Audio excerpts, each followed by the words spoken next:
방금 분명 들렸습니다. 검은고 소리요? 무슨 소리를 하는 거냐, 서윤아. 이 집에선 그런 말조차 입에 올리면 안 된다. 하지만 정말입니다. 마루 밑에서 줄이 울렸어요. 뚱 하고 그 소리는 듣는 순간 불행이 시작된다 했다. 내가 그걸 들었다면 오늘 밤 절대로 밖에 나서지 마라. 왜요? 단지 소리일 뿐인데 왜 다들 그토록 두려워합니까? 열해 전 마님께서 마지막으로 검은고를 타던 날. 그날 이후 아무도 다시 그 줄을 울리지 않았으니까. 하지만 그 줄은 아직 살아있는 것 같았습니다. 그만해라. 그 말도 그 생각도 당장 멈춰라. 그 소리를 따라간 자는 다 돌아오지 못했어. 그럼 나는 이미 돌아올 수 없겠네요. 인조 15년 봄이었습니다. 청과의 전쟁이 끝난 지 3년이 흘렀지만 한양의 양반가들은 여전히 그 상처를 안고 살아가고 있었습니다. 특히 병조판서 윤태영의 저택은 겉으로는 평온해 보였으나 그 안을 아는 사람들은 알고 있었습니다. 이곳엔 묘한 금기가 하나 있다는 것을요. 이 집에선 검은고 소리가 들리면 안 됩니다. 하인들 사이에서 은밀히 전해지는 경고였습니다.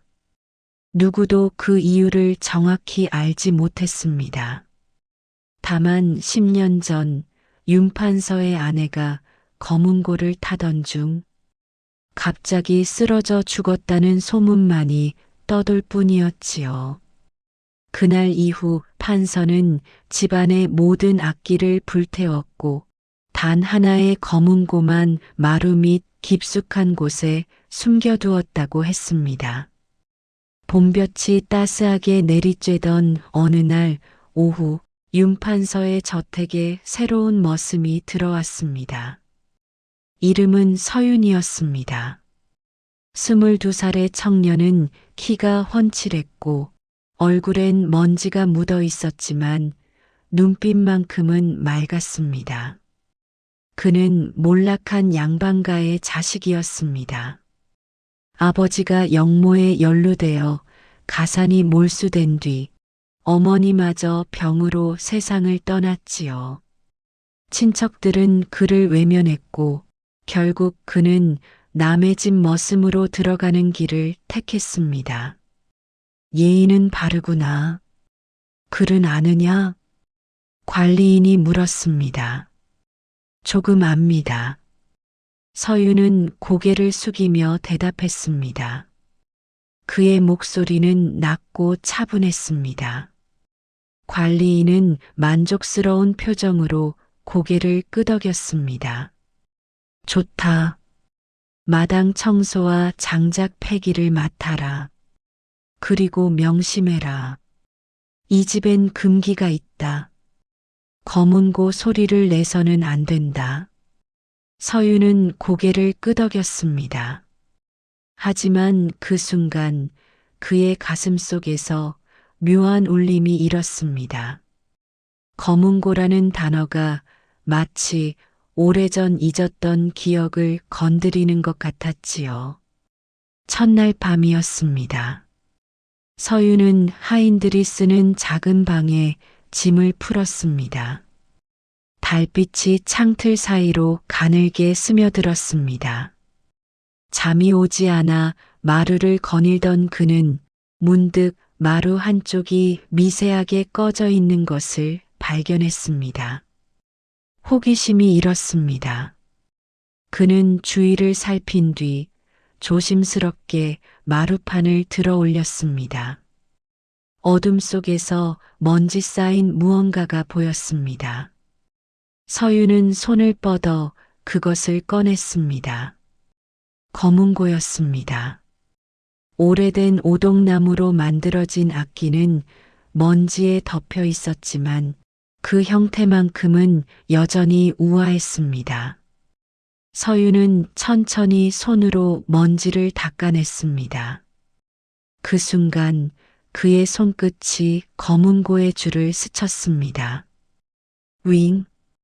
미세한 떨림이 공기를 타고 퍼져나갔습니다. 서윤의 심장이 빠르게 뛰기 시작했습니다. 이상했습니다. 분명 처음 만지는 악기인데 마치 오래전부터 알고 있었던 것처럼 손이 익숙하게 움직였습니다. 그는 홀린 듯 줄을 고쳐 매기 시작했습니다.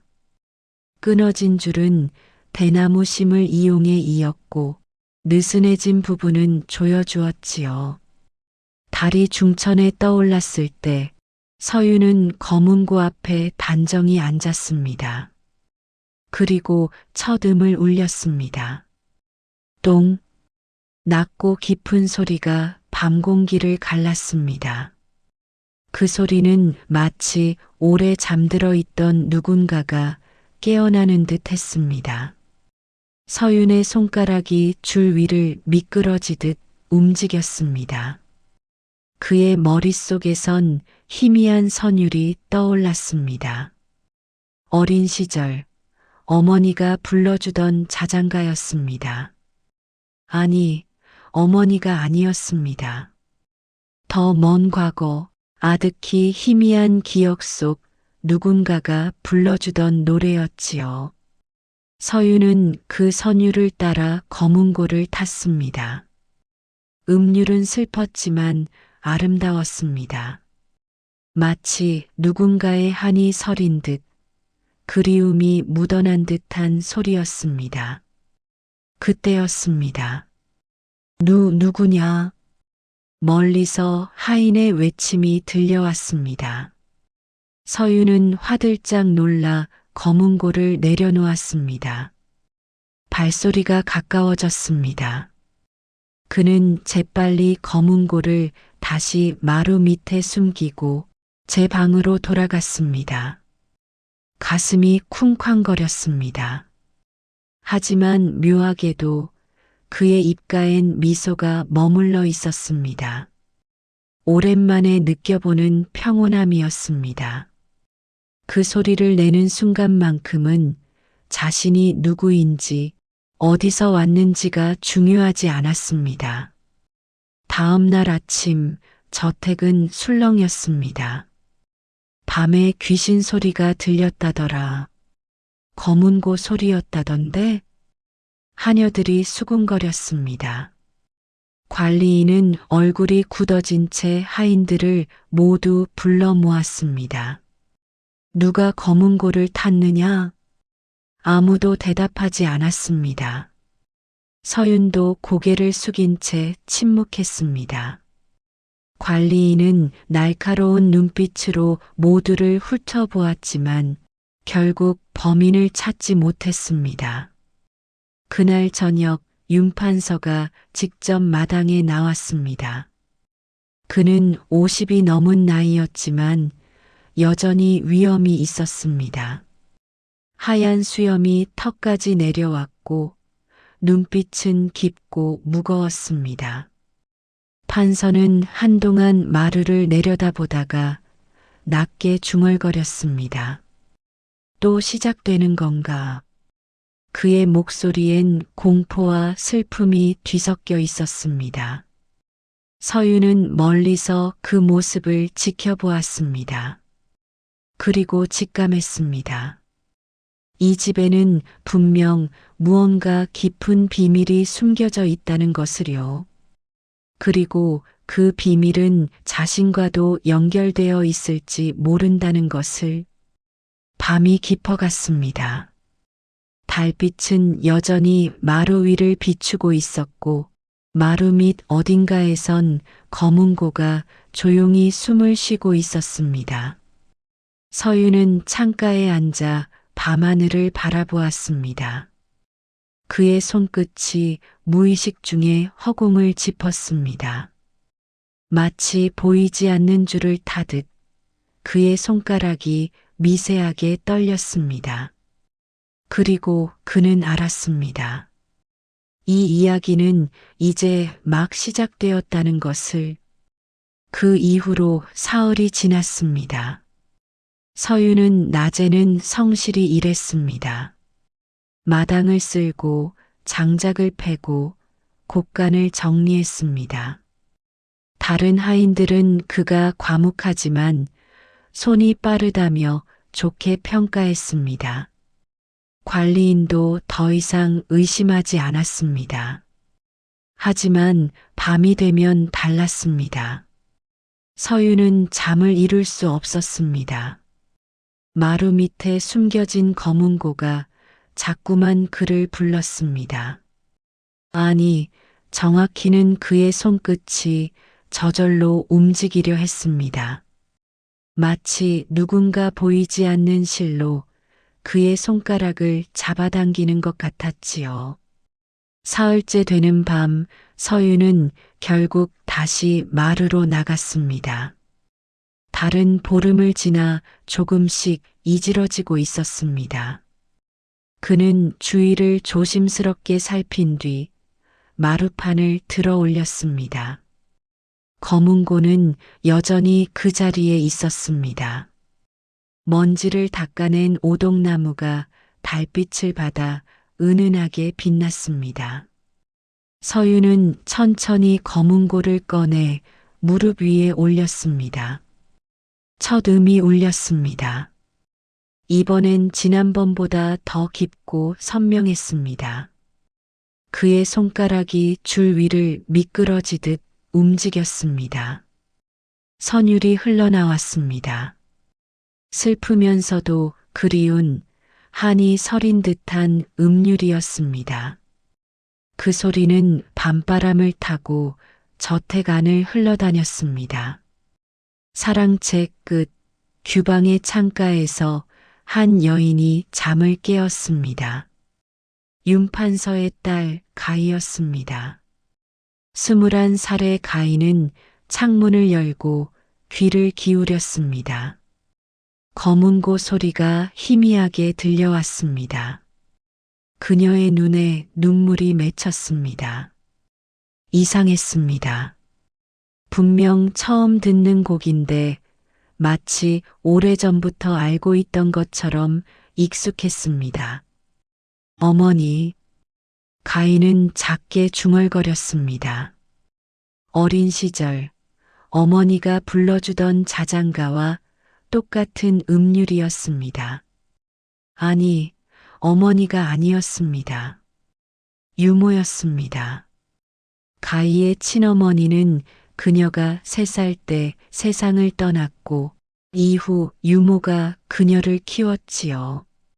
그 유모가 밤마다 불러주던 노래, 바로 그 선율이었습니다.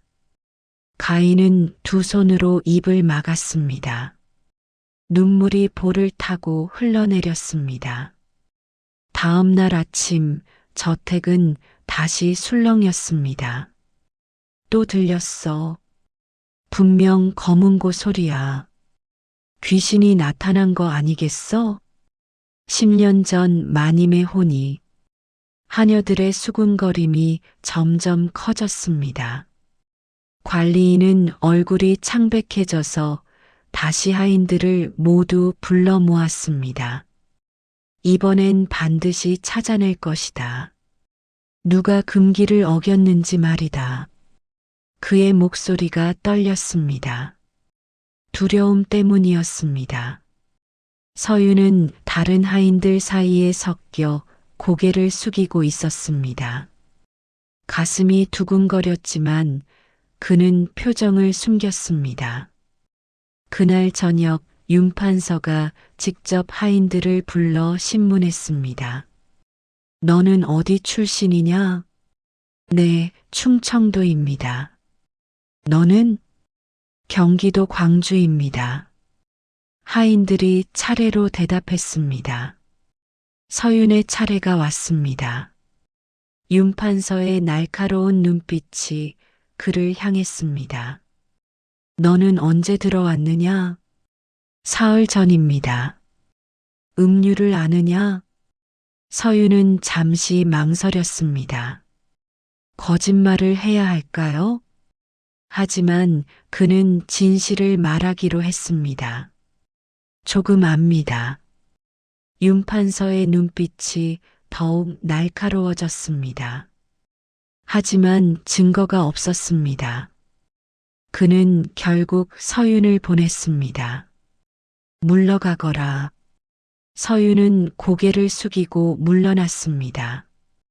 하지만 그는 느꼈습니다. 윤판서의 시선이 자신의 등을 따라오는 것을요. 그날 밤 서윤은 잠들지 못했습니다. 죄책감이 그를 짓눌렀습니다. 금기를 어긴 것은 분명 자신이었습니다. 저택에 불안을 가져온 것도 자신이었습니다. 그는 다짐했습니다. 더 이상 검은고를 건드리지 않겠다고요. 하지만 밤이 깊어지자 다시 그 충동이 일었습니다. 손끝이 저절로 움직이려 했습니다. 서윤은 두 손을 꽉 쥐었습니다. 하지만 소용없었습니다. 마치 누군가 그의 몸을 조종하는 것처럼 그는 다시 마루로 걸어 나갔습니다. 검은고가 그를 기다리고 있었습니다. 서윤은 무릎을 꿇고 앉았습니다. 그리고 첫 음을 울렸습니다. 이번엔 더 절절했습니다. 그의 마음속 깊은 곳에서 무언가가 터져 나오는 것 같았습니다. 어린 시절의 기억이 떠올랐습니다. 추운 겨울밤, 좁은 방에서 떨고 있던 자신을 안아주던 누군가의 품이 느껴졌습니다. 그 사람의 목소리가 들렸습니다. 낮고 부드러운 자장가 같은 노래였습니다. 유나, 유나. 그 목소리는 지금 검은고 소리와 겹쳐졌습니다. 서윤은 눈을 감았습니다. 눈물이 흘러내렸습니다. 그는 깨달았습니다. 이 선율은 단순한 음악이 아니었습니다. 누군가의 삶이었고 사랑이었고 한이었습니다. 그리고 그것은 자신과도 연결되어 있었습니다. 바로 그때였습니다. 누구세요? 뒤에서 여자의 목소리가 들렸습니다. 서윤은 화들짝 놀라 뒤를 돌아봤습니다. 달빛 아래 한 여인이 서 있었습니다. 흰 저고리에 치마를 입은 모습이 마치 달빛 자체 같았습니다. 가희였습니다. 그녀는 놀란 표정이 아니었습니다. 오히려 눈물을 흘리고 있었습니다. 그 곡을 가희의 목소리가 떨렸습니다. 그 곡을 어떻게 아세요? 서윤은 대답할 수 없었습니다. 그는 검은고를 내려놓고 고개를 숙였습니다. 죄송합니다. 제가 금기를 어겼습니다. 아니에요. 가희가 다가왔습니다. 그녀는 서윤 앞에 무릎을 꿇고 앉았습니다. 그 곡은 제 어머니, 아니, 저를 키워주신 유모님의 곡이에요. 어릴 적 매일 밤 들려주셨던 자장가예요. 가희의 눈에서 눈물이 뚝뚝 떨어졌습니다. 유모님은 5년 전 돌아가셨어요. 그날 이후 그 노래를 들을 수 없었어요. 그런데 그녀가 서윤을 똑바로 바라봤습니다. 당신은 누구세요? 어떻게 그 곡을 알고 있나요? 서윤은 떨리는 목소리로 대답했습니다. 모릅니다. 다만 제 손이 저절로 움직였을 뿐입니다. 그리고 이 선율은 제가 어릴 적 들었던 그가 말을 잊지 못했습니다. 저를 버린 어머니가 불러주던 노래입니다. 침묵이 흘렀습니다. 두 사람은 서로를 바라봤습니다. 달빛만이 그들 사이를 비추고 있었습니다. 바로 그때 멀리서 발소리가 들려왔습니다. 누가 거기 있느냐? 관리인의 외침이었습니다. 가인은 황급히 일어났습니다. 빨리 숨으세요. 하지만 늦었습니다. 관리인과 함께 여러 하인들이 몰려왔습니다. 그리고 그들 뒤에는 윤 판서가 서 있었습니다. 판서의 얼굴은 창백했습니다. 그는 마루 위에 검은 고를 보았습니다. 그리고 서윤을 보았습니다. 마지막으로 눈물 흘리는 딸을 보았습니다. 가희야. 그의 목소리가 떨렸습니다. 물러서거라. 아버님. 가희가 외쳤습니다. 하지만 윤 판서는 손을 들어 그녀를 제지했습니다. 그는 천천히 서윤에게 다가갔습니다. 서윤은 고개를 숙인 채 무릎을 꿇었습니다. 윤 판서는 한동안 말이 없었습니다. 그는 검은 고를 내려다봤습니다. 그의 손이 미세하게 떨렸습니다. 이 소리를 판서가 낮게 중얼거렸습니다. 다시 듣게 될 줄은 몰랐다. 그는 서윤을 똑바로 바라봤습니다. 내 어미가 누구냐? 서윤은 고개를 들었습니다. 모릅니다. 제가 4살 때 저를 어느 절간 앞에 버렸다고 들었습니다. 윤 판서의 얼굴이 굳어졌습니다. 그 여인의 이름은 연하라고 들었습니다. 순간 윤 판서의 몸이 휘청거렸습니다. 연하. 그 이름이 울려 퍼지는 순간 시간이 멈춘 듯 했습니다. 윤 판서는 뒤로 한 걸음 물러섰습니다. 그의 얼굴은 달빛 아래에서도 핏기가 없었습니다. 입술이 파르르 떨렸습니다. 그럴 리가. 그가 중얼거렸습니다.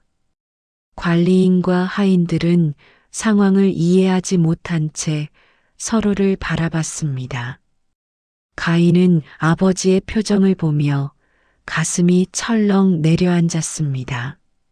무언가 잘못되었습니다. 매우 잘못되었습니다. 아버님? 가희가 조심스럽게 불렀습니다. 하지만 윤 판서는 대답하지 않았습니다. 그는 서윤을 노려봤습니다. 눈빛엔 분노와 공포가 뒤섞여 있었습니다. 저자를. 판서의 목소리가 갈라졌습니다. 당장 곤장 30대를 쳐라. 아버님. 가희가 외쳤습니다. 하지만 판서는 손을 휘둘렀습니다. 물러서거라. 이것은 내가 관여할 일이 아니다. 하인들이 서윤을 붙잡았습니다. 서윤은 저항하지 않았습니다. 그는 고개를 숙인 채 끌려갔습니다. 가인은 아버지의 옷자락을 붙잡았습니다. 제발요 아버님. 저 사람은 아무 잘못도. 입 다물어라. 판서의 호통이 뜰을 울렸습니다. 가인은 처음 보는 아버지의 모습에 얼어붙었습니다. 윤 판서는 검은 고를 집어들었습니다. 그리고 힘껏 마루 바닥에 내리쳤습니다. 과직! 검은 고가 2 동강이 났습니다. 줄이 끊어지며 비명 같은 소리를 냈습니다. 가인은 입을 막았습니다. 이 불길한 물건을 다시는 보지 않겠다. 판서가 소리쳤습니다. 그는 검은 고 파편을 집어 던졌습니다. 그리고는 비틀거리며 사랑채로 돌아갔습니다. 마당에 침묵만이 남았습니다. 서유는 창고 앞마당에 묶였습니다. 곤장이 시작되었습니다. 하나, 둘, 셋. 매가 등을 내리칠 때마다 둔탁한 소리가 났습니다. 서유는 신음조차 내지 않았습니다. 그는 이를 악물고 견뎠습니다. 20대를 맞았을 때 그의 등에서 피가 배어나왔습니다. 가인은 멀리서 그 광경을 지켜봤습니다. 눈물이 멈추지 않았습니다. 그녀는 달려가고 싶었습니다. 하지만 유모가 그녀를 붙잡았습니다. 아가씨, 안 됩니다. 판서 나리께서 진정하실 때까지 기다리셔야 합니다. 하지만 제발요, 아가씨. 가인은 무릎이 꺾였습니다. 그녀는 주저앉아 울었습니다. 30대가 끝났습니다. 서유는 바닥에 쓰러졌습니다. 의식이 희미했습니다. 하인들이 그를 창고 안으로 끌고 들어가 문을 잠갔습니다. 어둠이 그를 삼켰습니다. 밤이 깊어갔습니다.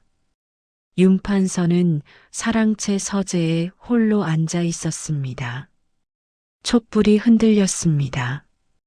그는 손으로 얼굴을 감쌌습니다. 연아. 그가 작게 불렀습니다. 기억이 되살아났습니다. 30년 전 그가 아직 청년이었을 때였습니다. 과거를 보러 한양에 왔던 그는 어느 주막에서 기생 연하를 만났습니다. 그녀는 아름다웠습니다. 검은고를 타며 노래하는 모습이 마치 선녀 같았습니다. 윤태영은 그녀에게 빠져들었습니다. 하지만 그는 양반가의 자제였고 그녀는 천민이었습니다. 세상이 그들을 갈라놓았습니다. 집안에 압력이 있었습니다. 그는 결국 다른 여인과 혼인했습니다. 연하는 떠났습니다. 1년 뒤 그녀가 아이를 낳았다는 소문을 들었습니다. 윤태영의 핏줄이었습니다. 하지만 그는 외면했습니다. 인정할 수 없었습니다. 몇 년 뒤 연하가 그의 저택 문 앞에 나타났습니다. 아이를 안고 있었습니다. 그녀는 울면서 애원했습니다. 제발 이 아이만이라도 받아주세요. 하지만 윤태영은 문을 닫았습니다. 그리고 그날 밤 연하는 아이를 절간 앞에 두고 사라졌습니다. 윤태영은 고개를 저었습니다. 그는 눈을 감았습니다. 죄책감이 그를 짓눌렀습니다. 내가 저 아이의 아비였구나. 새벽이 밝았습니다. 가인은 몰래 창고로 갔습니다. 문틈으로 안을 들여다봤습니다. 서유는 구석에 쓰러져 있었습니다. 그의 등은 피로 물들어 있었습니다. 여기 계세요? 가희가 작게 불렀습니다. 서윤이 미세하게 움직였습니다. 그는 고개를 돌렸습니다. 눈빛은 흐릿했지만 아직 살아 있었습니다. 죄송합니다. 가희가 말했습니다. 제 때문에 이렇게 되셨어요. 아닙니다. 서윤의 목소리는 갈라져 있었습니다. 제가 금기를 어긴 죄입니다. 침묵이 흘렀습니다. 그 곡은 가희가 물었습니다. 정말 당신 어머니께서 불러주신 거예요? 서윤은 고개를 끄덕였습니다. 희미하게 기억합니다. 추운 겨울밤 누군가 저를 안고 그 노래를 불러줬습니다. 얼굴은 기억나지 않지만 목소리는 아직도 귓가에 남아 있습니다. 가희의 눈에 다시 눈물이 맺혔습니다. 저를 키워주신 유모님도 같은 노래를 불러주셨어요. 매일 밤 자장가처럼요. 두 사람은 서로를 바라봤습니다. 혹시 가희가 조심스럽게 말을 꺼냈습니다. 유모님의 이름도 연하셨어요. 서윤의 눈이 커졌습니다. 시간이 멈춘 듯 했습니다. 그럴 리가. 서윤이 중얼거렸습니다. 하지만 모든 것이 맞아떨어졌습니다. 검은고 소리, 자장가, 그 이름까지. 그렇다면 가희가 떨리는 목소리로 말했습니다. 유모님이 당신의 어머님이셨던 건가요? 서윤은 대답할 수 없었습니다. 머릿속이 복잡했습니다. 어머니가 이 집에 있었다는 것일까요? 그녀가 가희를 키웠다는 것일까요? 5년 전 가희가 말했습니다. 유모님은 갑자기 돌아가셨어요. 아무 말씀도 없이요. 저는 너무 슬펐어요. 그녀가 손으로 눈물을 닦았습니다. 유모님은 늘 어딘가 슬퍼 보이셨어요. 마치 무언가를 잃어버린 사람처럼요. 서윤의 가슴이 저렸습니다. 어머니는 나를 찾고 있었던 걸까? 그때 멀리서 발소리가 들렸습니다. 가희는 황급히 일어났습니다. 제가 방법을 찾아볼게요. 꼭요. 그녀는 그렇게 말하고 사라졌습니다. 서윤은 다시 혼자 남았습니다. 어둠 속에서 그는 생각했습니다. 어머니는 왜 자신을 버렸을까요? 왜 이 집에 왔을까요? 그리고 왜 판서는 그토록 두려워했을까요? 질문만 쌓여갔습니다. 답은 없었습니다. 하지만 한 가지는 분명했습니다. 이 집에는 비밀이 숨겨져 있었습니다. 그리고 그 비밀의 중심엔 자신과 어머니, 그리고 윤판서가 있었습니다.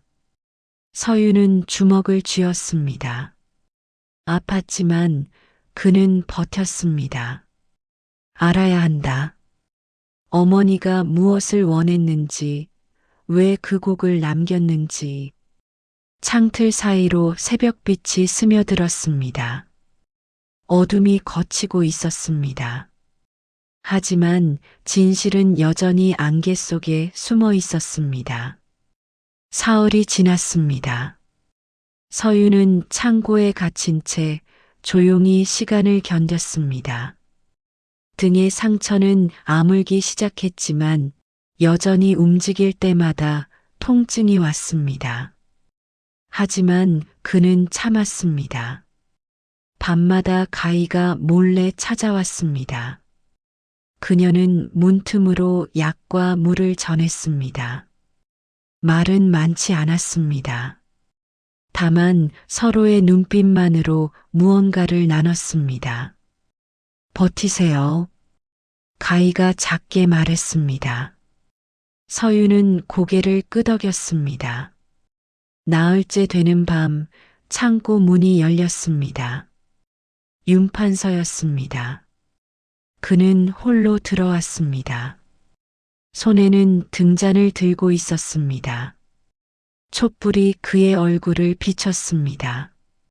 주름진 얼굴엔 피로가 가득했습니다. 서윤은 벽에 기대 앉은 채 판서를 올려다봤습니다. 두 사람은 한동안 말이 없었습니다. 윤판서가 먼저 입을 열었습니다. 누가 너에게 그 곡을 가르쳤느냐? 목소리는 낮았습니다. 분노는 없었습니다. 다만 깊은 슬픔만이 묻어 있었습니다. 서윤은 천천히 대답했습니다. 어릴 적 저를 버린 어머니가 늘 그 노래를 흥얼거렸습니다. 어미의 이름은 연하라고 들었습니다. 윤판서의 손이 떨렸습니다. 등잔이 흔들렸습니다. 그는 서윤 옆에 주저앉았습니다. 한참을 그렇게 앉아 있었습니다. 그 여인은 판서가 입을 열었습니다. 나의 첫사랑이었다. 서윤은 판서를 바라봤습니다. 30년 전이었다. 나는 과거를 보러 한양에 왔고 주막에서 그녀를 만났다. 윤판서의 목소리가 멀어졌습니다. 과거 속으로 빠져드는 것 같았습니다. 연하는 검은고를 탔다. 그 소리는 세상 어떤 것보다 아름다웠다. 그가 눈을 감았습니다. 우리는 사랑했다. 하지만 세상이 허락하지 않았다. 나는 양반가의 자제였고 그녀는 기생이었다. 침묵이 흘렀습니다. 집안에 압력이 있었다. 나는 다른 여인과 혼인했다. 윤판서의 목소리가 갈라졌습니다. 연하는 떠났다. 1년 뒤 그녀가 아이를 낳았다는 소문을 들었다. 나는 외면했다. 서윤의 가슴이 조여왔습니다. 몇 년 뒤 연하가 이 집 문 앞에 나타났다. 아이를 안고 있었다. 판서가 고개를 들었습니다. 그의 눈엔 눈물이 고여 있었습니다. 그녀는 울면서 애원했다. 아이만이라도 받아달라고. 하지만 나는 문을 닫았다. 그날 밤 연하는 아이를 절간 앞에 두고 사라졌다. 윤판서는 서윤을 똑바로 바라봤습니다. 그 아이가 너였다. 서윤은 숨이 멎는 것 같았습니다. 모든 것이 하나로 이어졌습니다. 어머니의 노래, 검은고 소리, 그리고 자신이 이 집에 오게 된 이유까지. 어머니는 서윤이 떨리는 목소리로 물었습니다. 어떻게 되셨습니까? 윤판서가 깊은 한숨을 쉬었습니다. 10년 뒤 연하가 다시 나타났다. 하지만 이번엔 다른 이름으로였다. 그녀는 유모로 이 집에 들어왔다. 내 아내가 죽은 뒤 어린 가희를 키우기 위해서였다. 서윤의 눈이 커졌습니다. 나는 알아봤다. 하지만 외면했다. 다시 한번 외면했다. 판서의 목소리에 죄책감이 묻어났습니다. 연하는 아무 말도 하지 않았다. 다만 가희를 정성껏 키웠다. 그리고 밤마다 그 자장가를 불러줬다. 그 곡은 우리가 함께했던 시절 그녀가 나를 위해 만든 곡이었다. 윤판서가 눈을 감았습니다. 5년 전 연하가 죽었다. 마지막 순간까지 그녀는 그 곡을 흥얼거렸다. 그녀가 마지막으로 남긴 말은 유나였다. 내 이름이었다. 서윤의 눈에서 눈물이 흘러내렸습니다. 어머니는 자신을 잊지 않았던 것입니다. 마지막 순간까지 자신을 기억했던 것입니다. 그날 이후 판서가 말을 이었습니다. 나는 검은고 소리를 금했다. 그 소리를 들으면 나의 죄가 떠올랐기 때문이다. 두 사람은 침묵 속에 앉아 있었습니다. 오랜 시간이 흘렀습니다. 윤판서가 일어났습니다. 그는 문 쪽으로 걸어갔습니다. 하지만 문턱에서 멈췄습니다. 너를 인정할 수는 없다. 그의 목소리는 단호했습니다. 세상이 허락하지 않는다. 하지만 그가 뒤를 돌아봤습니다. 이 집에 머물러도 좋다. 하인이 아닌 다른 자격으로. 서윤은 고개를 들었습니다. 무슨 말씀이십니까? 가희에게 검은고를 가르쳐 주거라. 판서가 말했습니다. 연하가 남긴 그 곡을 더 이상 금하지 않겠다. 서윤은 말문이 막혔습니다. 다만 한 가지 조건이 있다. 판서의 눈빛이 깊어졌습니다. 내가 누구인지, 우리 사이에 무슨 관계인지 밖으로 알려서는 안 된다. 서윤은 잠시 망설였습니다. 그리고 고개를 끄덕였습니다. 알겠습니다. 윤 판서는 그렇게 창고를 떠났습니다. 서윤은 혼자 남았습니다. 가슴이 복잡했습니다.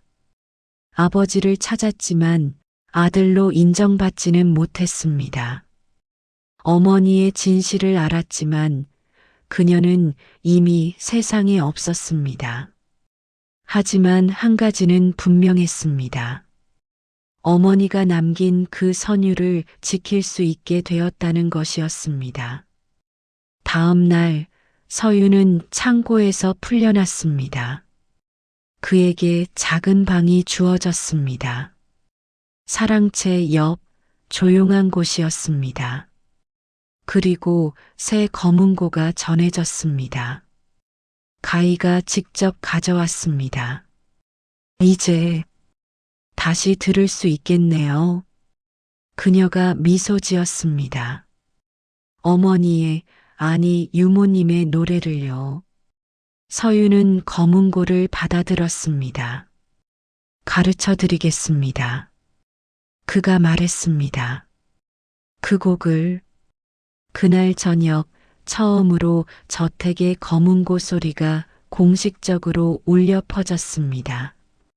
서윤과 가희가 함께 앉아 연습했습니다. 서윤이 먼저 타고 가희가 따라했습니다. 음률이 흘렀습니다. 슬프지만 아름다운 선율이었습니다. 사랑채에서 윤판서가 그 소리를 들었습니다. 그는 창을 열고 달빛을 바라봤습니다. 눈가가 촉촉해졌습니다. 연아, 그가 작게 불렀습니다. 이제야 내 노래를 제대로 듣는구나. 바람이 불었습니다. 마치 누군가 대답하는 것처럼 검은고 소리가 더 깊어졌습니다. 금단의 선율은 이제 금단이 아니었습니다. 그것은 사랑의 흔적이었고 그리움의 노래였으며 용서를 구하는 기도였습니다. 보름이 지났습니다. 서윤과 가희는 매일 저녁 함께 검은고를 탔습니다. 처음엔 서툴렀던 가희의 손놀림이 점점 능숙해졌습니다. 연화의 선율이 조금씩 되살아났습니다. 윤판서는 멀리서 그 소리를 들었습니다. 그는 날이 갈수록 쇠약해졌습니다. 기침이 잦아졌고 걸음이 느려졌습니다. 하지만 그는 아무 말도 하지 않았습니다. 어느 날 밤 판서가 쓰러졌습니다. 의원이 급히 불려왔습니다. 진맥을 하던 의원의 얼굴이 어두워졌습니다. 오래 버티기 힘드실 것 같습니다. 가희는 아버지의 손을 붙잡고 울었습니다. 윤판서는 딸의 손을 가만히 쓰다듬었습니다. 울지 마라. 그의 목소리는 약했지만 여전히 따뜻했습니다. 사흘이 지났습니다. 윤판서는 침상에 누운 채 창밖을 바라봤습니다. 가을이 깊어지고 있었습니다. 낙엽이 뜰을 덮었습니다. 그는 관리인을 불렀습니다. 서윤과 가희를 불러오너라. 잠시 후 두 사람이 사랑채로 들어왔습니다. 윤판서는 천천히 몸을 일으켰습니다. 가희가 급히 부축했습니다. 괜찮으십니까, 아버님? 괜찮다. 판서는 방 한쪽을 가리켰습니다. 그곳엔 새로 만든 검은고가 놓여 있었습니다. 저것을 가져오너라. 서윤이 검은고를 가져왔습니다. 윤판서는 그것을 쓰다듬었습니다. 오동나무의 결을 따라 손가락이 천천히 움직였습니다. 이 검은고는 판서가 말했습니다. 연하가 타던 것과 같은 나무로 만들었다. 가희와 서윤은 숨을 죽였습니다. 10년 전 내가 부쉈던 검은고의 나무를 모아뒀었다. 그리고 이번에 새로 만들게 했다. 윤판서의 손이 떨렸습니다. 이 집안의 죄는 그가 두 사람을 바라봤습니다. 내가 그만 이 소리에서 비롯되었다. 침묵이 흘렀습니다. 나는 연하를 사랑했다. 하지만 세상의 눈이 두려워 그녀를 버렸다. 내 핏줄까지도 외면했다. 판서의 목소리가 갈라졌습니다. 그 죄책감이 두려워 검은고 소리를 금했다. 하지만 그것은 잘못이었다.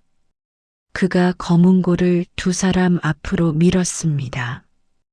이제 그대들이 다시 울려라. 윤판서가 마지막 힘을 다해 말했습니다. 그 소리가 내 잘못을 씻을 것이다. 서윤과 가희는 서로를 바라봤습니다. 가희가 먼저 무릎을 꿇고 앉았습니다. 서윤도 그 옆에 앉았습니다. 두 사람의 손이 검은고 위에 올려졌습니다. 첫 음이 울렸습니다. 낮고 깊은 소리가 방 안을 채웠습니다. 서윤의 손가락이 줄을 타고 미끄러졌습니다. 가희가 그 뒤를 따랐습니다. 선율이 흘러나왔습니다. 연화의 자장가였습니다. 음률은 처음엔 조용했습니다. 마치 오래 잠들어 있던 누군가를 깨우는 것처럼 조심스럽고 부드러웠습니다. 그리고 점점 깊어졌습니다. 슬픔이 묻어났습니다. 그리움이 흘렀습니다. 하지만 원망은 없었습니다. 다만 사랑만이 남아 있었습니다. 윤판서는 눈을 감았습니다. 귓가에 연화의 목소리가 들렸습니다. 30년 전 주막에서 처음 들었던 그 노래였습니다. 달빛 아래서 그녀가 웃으며 검은고를 타던 모습이 떠올랐습니다. 연화. 판서가 작게 불렀습니다. 검은고 소리는 계속되었습니다. 창문이 열렸습니다. 바람이 들어왔습니다. 촛불이 흔들렸습니다. 달빛이 뜰 위로 쏟아졌습니다. 은은한 빛이 검은고를 타는 두 사람을 감쌌습니다. 마치 누군가 그들을 축복하는 것 같았습니다. 윤판서의 얼굴에 평온함이 깃들었습니다. 이제 들린다. 그가 중얼거렸습니다. 진정한 평화의 소리가. 눈가에 눈물이 맺혔습니다. 하지만 그것은 슬픔의 눈물이 아니었습니다. 용서받은 자의 눈물이었습니다.